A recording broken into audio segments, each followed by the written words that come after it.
রাতে ঘুমানোর আগে আমি নিজেকে বললাম, কাল থেকে সকালে উঠে জগিং করব।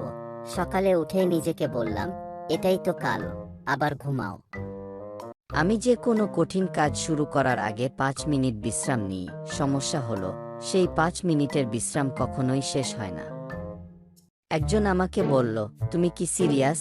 আমি বললাম, না, আমি সিরিয়াল। সকালের নাস্তা ছাড়া কিছু ভাবি না। আমি কোনো কিছু ভুলে যাই না, আমি শুধু মস্তিষ্কের ডিলিট বাটনটা বেশি ব্যবহার করি।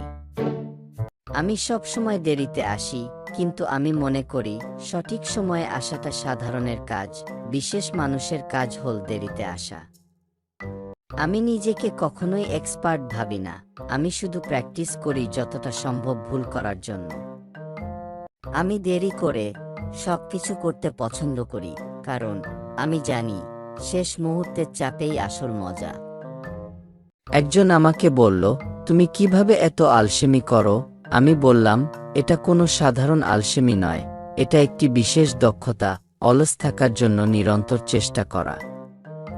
আমি ভেবেছিলাম সকাল সকাল ঘুম থেকে উঠে সব কাজ গুছিয়ে নেব, কিন্তু ঘুম ভাঙার পর মনে হলো বিছানার সঙ্গে আমার সম্পর্কটা আরও একটু গভীর করা দরকার। আমি ঠিক করেছিলাম আজ থেকে ডায়েট শুরু করব। তারপর ভাবলাম, আজকেই তো ডায়েটের প্রথম দিন, একটু উৎসবের মতো খাওয়া দাওয়া করা যাক। আমি সিদ্ধান্ত নিয়েছিলাম আজ থেকে পরিকল্পনা অনুযায়ী সব কাজ করব, কিন্তু পরে বুঝলাম পরিকল্পনা ভঙ্গ করাটাও তো আমার নিয়মেরই একটা অংশ।